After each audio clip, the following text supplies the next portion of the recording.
Let's talk about the Folklore Love Triangle, also known as the Folklore Trilogy. Now, I also received comments to do a 10-minute video, so we're going to test your attention span in this series. I'm going to take you through the basics, but then we're going to go down the rabbit hole. Are you ready for it? Currently on the Eras Tour, Taylor is playing 7 songs from Folklore. Folklore is Taylor's 8th studio album, TS8, and was released in July during the pandemic. Swifties knew that something was up when she posted this. Not a lot going on at the moment on April 27th, 2020, which is the shirt that she wears in her Red era in the 22 music video. For the Love Triangle 101, we're going to start with the song Betty. In this song, we are introduced to the 3 characters and we get a sense of what went down. Betty is sung from James's point of view. We know that a third person, Augustine, drives up to James, says, "James, get in." James gets in the car and they start a summer romance. Betty finds out. She believes that the rumors that Inez are telling are true. Quick sidebar. Blake Lively and Taylor Swift are very close friends. And at the time of this album, she and Ryan Reynolds have 3 children, all girls, and their names are James, Betty, and Inez. So the song tells a story about a high school summer romance. It seems that they come back after a summer break. They start school. Betty changes her homeroom because of him. He's only 17. He says he's dreamt of her all summer long. And he also talks about kissing in her car and her standing in her cardigan. So then with Cardigan, you have that connected to Cardigan, which is from Betty's perspective. It talks about kissing in cars, walking on cobblestones, and connects to the whole Betty narrative of James hooking up with Augustine and coming back to her porch and apologizing, and standing on her doorstep about to apologize and trying to win her back. However, it is my belief that Cardigan is a very retrospective song. This happens years and years after the 17 high school days. So then you get Augustine's point of view. During the Long Pond session, Taylor is sitting with Aaron and Jack, and they're talking about making the songs. And she says, "I feel like her name is Augustine." And here you have the song August connecting to Betty about, remember when I pulled up and said, "Get in the car," and she's talking to James. And she knows that he is with Betty because he wasn't hers to lose. Now, I'm doing a little sidebar here. So Taylor has talked about how she loves the line and has been trying to use "meet me behind the mall." But there's been a lot of conversation about this because it almost blends into sing or sound like "meet me behind them all."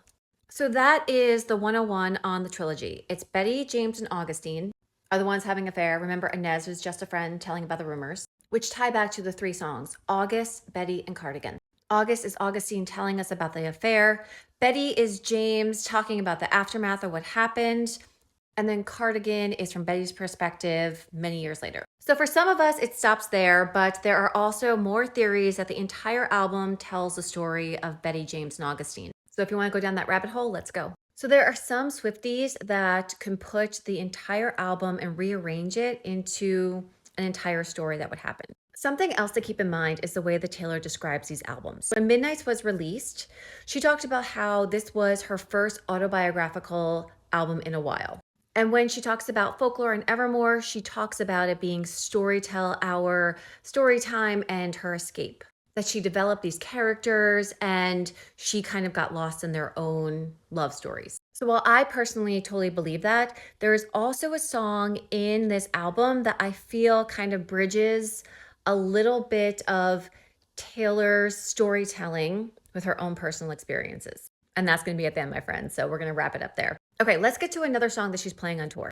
At the Eras Tour, Taylor is playing the song Illicit Affairs, which sounds very much like it's from Augustine's point of view.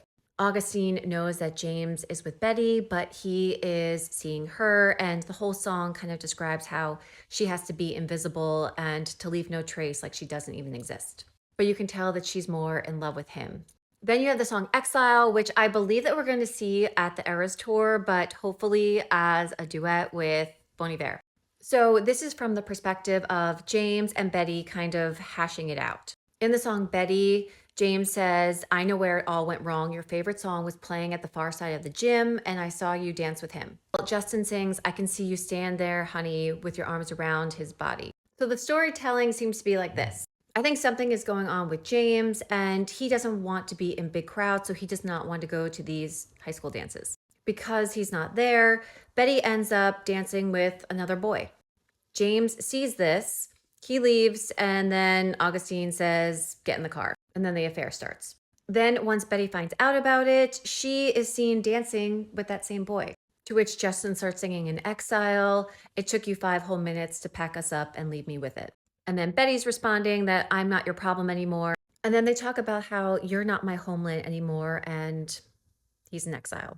So here's why I think James is struggling. In the song, This Is Me Trying, which Taylor is also playing on tour right now, you have lyrics about falling behind your classmates, and it's hard to be at a party when I feel like an open wound, going back to Betty about how James hates the crowds, and you're a flashback in a film reel on the one screen in my town, going back to Exile of how I've seen this film before. Then there's the song Mirrorball, which is from the perspective of Augustine, which ties back to illicit affairs. That when no one's around, she's on her tallest tiptoes, shining just for you. And you have the lines, and when I break, it's in a million pieces.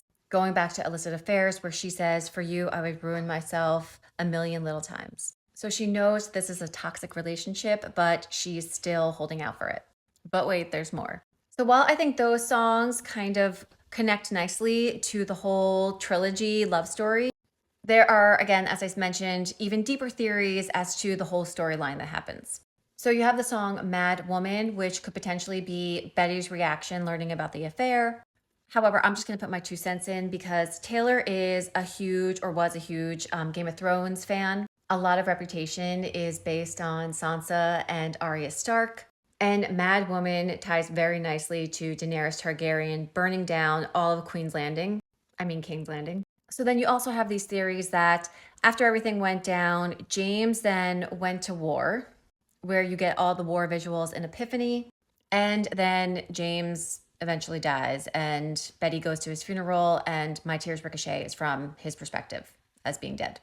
Personally, I think these two are stretches as well. So Epiphany, Taylor's grandfather served in the war and she was finding out all this information, and she kind of used those visuals to connect to what was happening during the pandemic.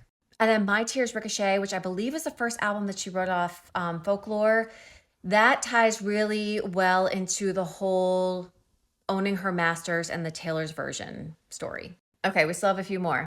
And the song that I think kind of connects us all. So then you have the song Hoax, where you have the lyrics, stood on the cliffside screaming, give me a reason, which kind of connects to This Is Me Trying about going to the lookout, following your fears all the way down. And then Peace sounds like it could be from Augustine's perspective, that while they had this crazy love, that James would never be happy and content with her. There's a lot of connections like Chosen Family and Die For You in Secret.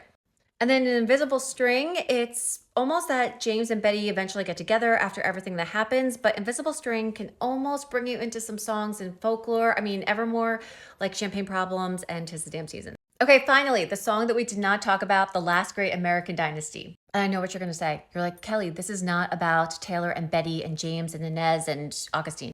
It's about Rebecca Harkness. Well, guess what, friends? Rebecca was also known as Betty.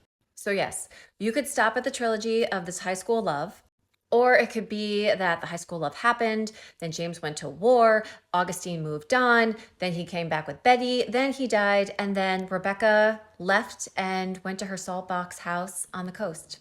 I mean, Betty went to her salt box house on the coast. So while The Last Great American Dynasty tells the story of Rebecca Harkness and buying and owning Holiday House, then how Taylor Swift then bought Holiday House, and how their story is like two parallel lines. Taylor may have been telling us stories about these characters, and maybe she's not a 17-year-old boy who broke someone's heart, but I'm sure that the story parallels something in her own experience. Whew. Okay, friends, that was a long video. I hope you stayed to the end, and if there is another Taylor Swift theory, Easter egg, whatever you want to know about, put them in the comments, and thanks for watching.